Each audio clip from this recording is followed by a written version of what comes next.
अहमदाबाद के ख्याति अस्पताल में पीएमजेएवाई योजना के तहत लोगों का गलत ऑपरेशन करने के बाद जो धोखाधड़ी का मामला सामने आया, उसके बाद राज्य सरकार एक्शन में दिख रही है। तब आज राज्य के स्वास्थ्य मंत्री ऋषिकेश पटेल जूनागढ़ पहुंचे थे। जूनागढ़ में भी एक जागरूक नागरिक की ओर से इस योजना के तहत कितनी महिलाओं को इसका लाभ मिला है और सरकार द्वारा कितना भुगतान किया गया है, इसके बारे में जानकारी प्राप्त करने के लिए एक याचिका दायर की गई थी, जिसके बाद कलेक्टर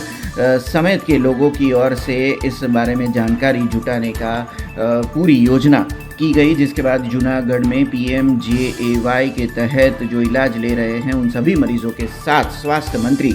ऋषिकेश पटेल ने आज मुलाकात की थी, जिसके बाद उनके पास से ज़रूरी जानकारी इकट्ठा की। आपको बता दें कि करीबन 1400 कैंसर के मरीजों का निजी डेटा प्राप्त किया गया है। वहीं अस्पताल में कुल 17,512 मरीजों को 40 करोड़ रुपए से अधिक का भुगतान भी किया गया है। ये जानकारी जो जागरूक नागरिक की ओर से मांगी गई थी उसमें सामने आई, जिसके बाद राज्य के स्वास्थ्य मंत्री ऋषिकेश पटेल जूनागढ़ के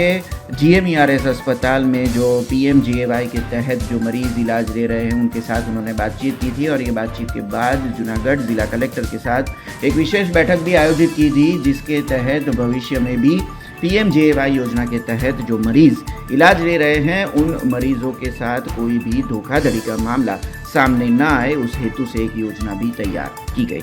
परंतु मैं कलेक्टर સાથે પૂછપરછ કરતા એમને કમિટી આખે આખું એનું ઓડિટ પણ કર્યું છે અને 1400 જેટલા પેશન્ટો કેન્સર દર્દીઓને વ્યક્તિગત રીતે મળી અને એમને ફોન કરી અને ડેટા લીધા છે અને જ્યાં અનિયમિતતા મળશે અથવા તો અનિયમિતતામાં કદાચ જે મને લાગે છે અને જે વાતચીત થયા પ્રમાણે એ પ્રમાણે કોઈને 300 રૂપિયા જતી વખતે આપવાના હોય અથવા તો જે સારવાર કર્યા પછી પીએમજેવાયમાં ક્લેમ કર્યા પછી ક્યાંક વધારાના પૈસા લીધા હોય, આવી બાબતો જ આપણા ધ્યાનમાં આવી છે। પણ જે ટ્રીટમેન્ટ કરવાની છે, પ્રોસિજર કરવાની છે, એવું લેકિંગ હજુ સુધી ધ્યાનમાં નથી આવ્યું અને છતાં પણ હજુ કલેક્ટરશ્રી અને આપણી અહીંયા જિલ્લાની ટીમ હજુ આગળ એમાં ઇન્ક્વાયરી કરી વિગતે ડિટેલ મેળવી રહી છે।